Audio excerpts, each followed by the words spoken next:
नमस्कार, प्रदेश की खबरों में आपका स्वागत है। मैं हूं आपके साथ आकाश। मध्य प्रदेश में अब जगह जगह स्कूल खोलने के स्थान पर 20 से 25 किलोमीटर में ही एक पूर्ण विकसित स्कूल खोलने को लेकर मुख्यमंत्री शिवराज सिंह चौहान ने ऐलान कर दिया है। उन्होंने कहा कि इसमें गांव के बच्चे बस से स्कूल आया जाएंगे, यहां उन्हें पूर्ण रूप से आधुनिक शिक्षा मिल सकेगी। यह बात उन्होंने मंगलवार सुबह भोपाल स्थित मिंटो हॉल में आदिम जाति कल्याण विभाग और स्कूल शिक्षा विभाग के 497 करोड़ 70 लाख रुपए की लागत से नवनिर्मित 145 शैक्षिक भवनों का वर्चुअल लोकार्पण के अवसर पर कही। आज इस ऐतिहासिक अवसर पर कोविड काल में आज स्कूल भवनों का हम लोकार्पण कर रहे हैं। कन्या शिक्षा परिसर भी बने हुए हैं। देखिए, शिक्षा हम दें इसके लिए जरूरी है कि शिक्षा देने का जो स्थान हो, मतलब विद्यालय वो ऐसा हो कि जहां ढंग से बच्चे बैठ के पढ़ाई कर सके। लेकिन अब तेजी से सरकार का ये प्रयास है कि हम भवनों का निर्माण पूर्ण करते जाएं। अधिकांश जगह नए भवन बन गए। 28 सीटों पर होने जा रहे विधानसभा उपचुनाव को लेकर राजनीतिक सरगर्मियां बढ़ती जा रही हैं। मंगलवार को राजधानी भोपाल के प्रदेश बीजेपी कार्यालय से मुख्यमंत्री शिवराज सिंह चौहान, प्रदेश अध्यक्ष वीडी शर्मा, मंत्री गोपाल भार्गव, मंत्री ओम प्रकाश सकलेचा सहित अन्य बीजेपी नेताओं ने डिजिटल रथों को हरी झंडी दिखाकर चुनाव प्रचार क्षेत्रों में रवाना किया। ये डिजिटल रथ 28 विधानसभा क्षेत्रों में जाकर केंद्र और राज्य की योजनाओं का प्रचार करेंगे। मित्रों, आज हमारे चुनाव अभियान प्रबंध समिति ने हाईटेक वीडियो रथ जो रवाना किए हैं, इसके लिए मैं भूपेंद्र जी को और उनकी पूरी टीम को, भारतीय जनता पार्टी के चुनाव प्रबंध समिति को इस बात के लिए बहुत बहुत बधाई देता हूं कि कोरोना के इस महामारी के संकट में कोरोना की गाइडलाइंस का उपयोग करते हुए जनता तक हम ज्यादा से ज्यादा कैसे पहुंचे, अपने उन मुद्दों को हम जनता के बीच ज्यादा से ज्यादा कैसे ले जा सकें, उसमें हमारे जो वीडियो रथ हैं ये बड़ा कारगर सिद्ध होंगे और भारतीय जनता पार्टी के चुनाव अभियान को एक ताकत के साथ जमीन पर उतारने का प्रयास इन रथों के माध्यम से भारतीय जनता पार्टी का हमारा सभी नेतृत्व करने का प्रयास कर रहा है।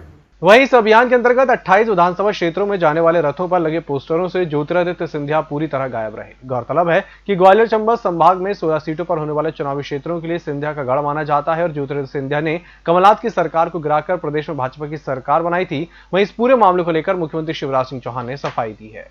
जी भारतीय जनता पार्टी के सम्मानित नेता हैं। सिंधिया जी वो व्यक्ति हैं जिन्होंने एक अन्यायी शासन का अंत किया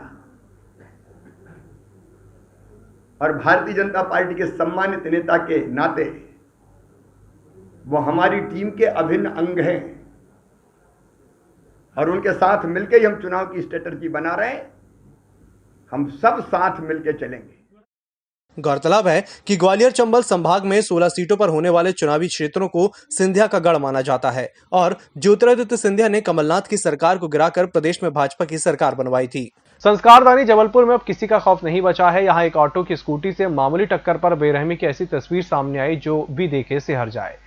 स्कूटी चला रही महिला ने टक्कर के बाद अपने परिवार वालों के बुला लिया, फिर तो ऑटो वाले पर ऐसा कह टूटा कि उसकी जान पर बनाई। महिला के परिवार वालों ने ऑटो वाले को लात घूसों की बरसात कर दी। ऑटो वाला सड़क पर गिरा, अपनी जान की दुहाई मांगता रहा, लात घूसे पड़ते रहे। इतना ही नहीं, बेदम ऑटो वाले पर एक फट्टे से प्रहार किया गया, लेकिन सड़क पर तमाशबीन देखते रहे कोई बचाने नहीं आया। हालांकि इस मामले में पुलिस ने 2 आरोपियों को गिरफ्तार कर लिया है, जबकि मुख्य आरोपी अभी भी फरार है।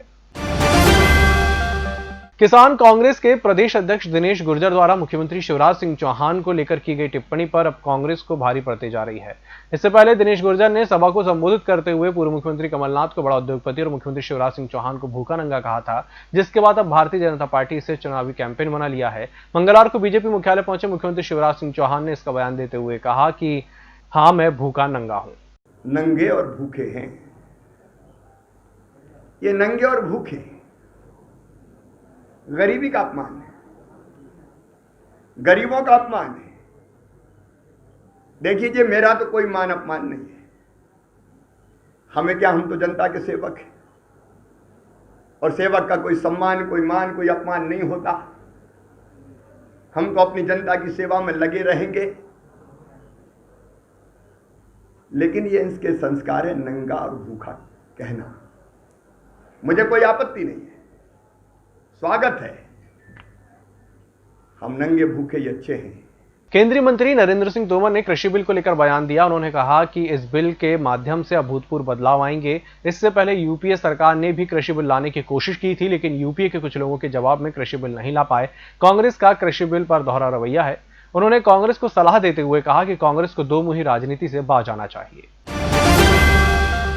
अशोकनगर विधानसभा के क्षेत्र शाडोरा में भाजपा प्रत्याशी जजपाल सिंह जच्ची के पक्ष में कार्यकर्ताओं की बैठक लेने पहुंचे राज्यसभा सांसद ज्योतिरादित्य सिंधिया ने कांग्रेस सरकार और कमलनाथ को खूब कोसा। पूर्व मंत्री अरुण यादव द्वारा सिंधिया को भूमाफिया वाले बयान पर जवाब देते हुए उन्होंने कहा कि मेरी संपत्ति 300 वर्षों पुरानी है। जो नए नए महाराजा बने हैं वह अपनी संपत्ति का हिसाब दें।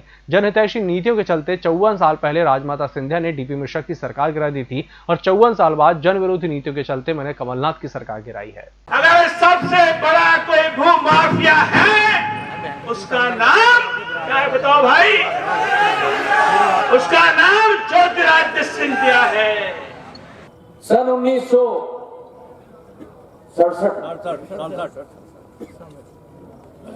राजमाता साहब ने कांग्रेस की डीपी मिश्रा की सरकार बनाई थी।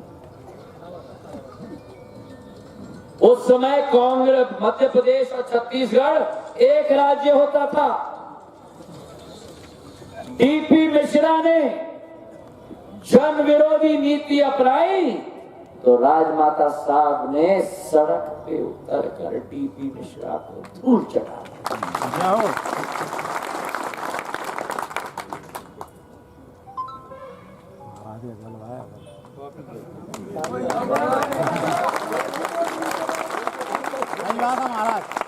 54 साल बाद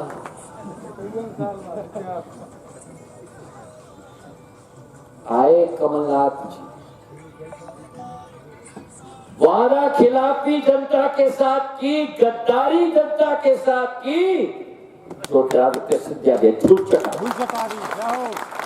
मध्य प्रदेश के गृह मंत्री नरोत्तम मिश्रा ने बड़ा बयान देते हुए पूर्व सीएम कमलनाथ पर जमकर निशाना साधा है। राजधानी भोपाल में मीडिया से चर्चा करते हुए गृह मंत्री ने कहा कि कमलनाथ को अगर कहना पड़ रहा है कि मैं जवान हूं तो यही साबित करता है कि वो बूढ़े हो गए हैं। उन्होंने कहा कि वादों से छलांग लगाना कमलनाथ को आता है, इसलिए वे वादों से मुकर जाते हैं। मिश्रा ने कहा कि कमलनाथ गरीबों की पीड़ा को नहीं समझ सकते, वे प्रवासी पक्षी हैं और 3 नवंबर के बाद दिल्ली चले जाएंगे। उन्होंने दावा किया कि बीजेपी विकास के नाम पर वोट मांगती है, लेकिन कांग्रेस का कार्यकर्ता उसके नेताओं की करतूतों के चलते घर बैठ गया है। कमलनाथ जी को अगर ये कहना पड़ रहा है कि मैं जवान हूं, यही अपने आप में साबित कर देता है कि वो बुजुर्ग हो गए। जवान को जवान कहते तो मैंने कभी सुना नहीं। जहां तक छलांग का सवाल है तो वो आदत में है, पहले कर्जा माफी से छलांग लगा गए, फिर वो नौजवान को बेरोजगारी भत्ता देने से छलांग लगा गए। वादों से छलांग लगाना ये कमलनाथ जी बखूबी जानते। चुनाव आयोग ने दतिया कलेक्टर संजय कुमार का तबादला कर दिया है। उनके स्थान पर अब विजय दत्ता जिले के नए कलेक्टर होंगे। सूत्रों से मिली जानकारी के मुताबिक संजय कुमार चुनाव आयोग के सामने ठीक से प्रेजेंटेशन नहीं कर पाए थे। इसके अलावा भी उनके खिलाफ कुछ शिकायतें हुई थी। कुछ दिन पहले पूर्व मुख्यमंत्री कमलनाथ की रैली में भीड़ अधिक होने पर उनके खिलाफ एफआईआर भी की गई थी। उसको लेकर भी कांग्रेस ने आपत्ति जताई। कांग्रेस ने 28 विधानसभा क्षेत्रों के लिए अलग अलग वचन पत्र तैयार किए हैं। जल्द ही इनको जनता के सामने रखा जाएगा। विधानसभा चुनाव 2018 और उपचुनाव 2020 के वचन पत्र में एक बड़ा अंतर है। कांग्रेस के वचन पत्र से इस बार पार्टी के पूर्व अध्यक्ष राहुल गांधी ही गायब हैं। इसमें पूर्व मुख्यमंत्री और प्रदेश अध्यक्ष कमलनाथ के साथ कांग्रेस अध्यक्ष सोनिया गांधी और पूर्व प्रधानमंत्री इंदिरा गांधी की तस्वीर है। इनके साथ संबंधित सीट के उम्मीदवार की तस्वीर भी लगाई गई है। 2018 के विधानसभा चुनाव के वचन पत्र के पहले पेज पर राहुल, सोनिया और इंदिरा गांधी की तस्वीर थी। वचन पत्र के दूसरे पेज पर लिखा हुआ है, कमलनाथ जी सब पर भारी। राज्य सरकार द्वारा 15 अक्टूबर से स्कूल नहीं खोलने के निर्णय का निजी स्कूल संचालकों ने सरकार के फैसले का विरोध जताया है। इसमें कहा गया है कि केंद्र सरकार द्वारा 15 अक्टूबर से सभी स्कूलों में नियमित शिक्षण कार्य शुरू करने की अनुमति दे दी गई है। हालांकि उन्होंने इसका निर्णय करने के लिए राज्य सरकार को अधिग्रहित किया है। प्रदेश सरकार ने अभी स्कूल नहीं खोलने का जो निर्णय लिया है उससे निजी विद्यालयों को अत्यधिक निराशा हुई है। Association of unaided private schools Madhya Pradesh के सचिव बाबू थॉमस ने बताया कि हमें पूरी आशा थी कि पड़ोसी राज्यों द्वारा लिए गए निर्णयों की तरह प्रदेश सरकार कम से कम कक्षा 9वीं से 12वीं तक की नियमित कक्षाएं 50% उपस्थिति के साथ चालू करने का आदेश जारी करेगी। प्रदेश भर की जेलों में 60 और 90 दिनों के लिए रखे गए अस्थायी कर्मचारियों को तत्काल कार्यमुक्त करने के निर्देश जेल डीजी संजय चौधरी ने जारी कर दिए हैं। सूत्रों के अनुसार भोपाल की सेंट्रल जेल सहित प्रदेश भर की जेलों में जेल अधीक्षकों द्वारा अपने अधिकारों का उपयोग करते हुए कई लोगों को 60 और 90 दिनों के लिए अस्थायी तौर पर कार्य करने के लिए रखा गया है। इनमें शहरी वर्ग और अन्य संवर्ग के कर्मचारी शामिल हैं। बताया जाता है कि जिस अवधि के लिए इन्हें रखा गया है वह अवधि समाप्त हो चुकी है, उसके बावजूद ये लोग कार्य कर रहे हैं। इस बात की जानकारी मुख्यालय को मिली तो इसको लेकर जेल डीजी ने नाराजगी जताई और तत्काल प्रदेश भर की जेलों के सर्किलों के अधीक्षकों को निर्देश जारी किया कि अस्थायी तौर पर रखे गए इन कर्मचारियों को तत्काल पदमुक्त किया जाए। राजधानी भोपाल के आजाद मार्केट में स्थित एक सोया मिल में मंगलवार सुबह आग लग गई। 3 मंजिला बिल्डिंग में रहने वाले 40 से अधिक लोग इसमें फंस गए। तेल की अधिक मात्रा में होने के कारण आग भड़क गई थी। ऐसे में मौके पर शहर के 3 फायर स्टेशन से 7 से अधिक गाड़ियां भेजी गईं। मौके पर फायर के 50 से अधिक कर्मचारियों को लगाया गया। उसके बाद ही लोगों को निकालकर सुरक्षित जगहों पर पहुंचाया गया। इधर आसपास के करीब 100 से अधिक रहवासियों से भी उनके मकान खाली करवाए गए। आग सुबह करीब 8:30 बजे लगी थी। राहत की बात यह रही कि इनमें कोई भी हताहत नहीं हुआ है। इस बुलेटिन में फिलहाल इतना ही। इसी के साथ मुझे दीजिए इजाजत। नमस्कार।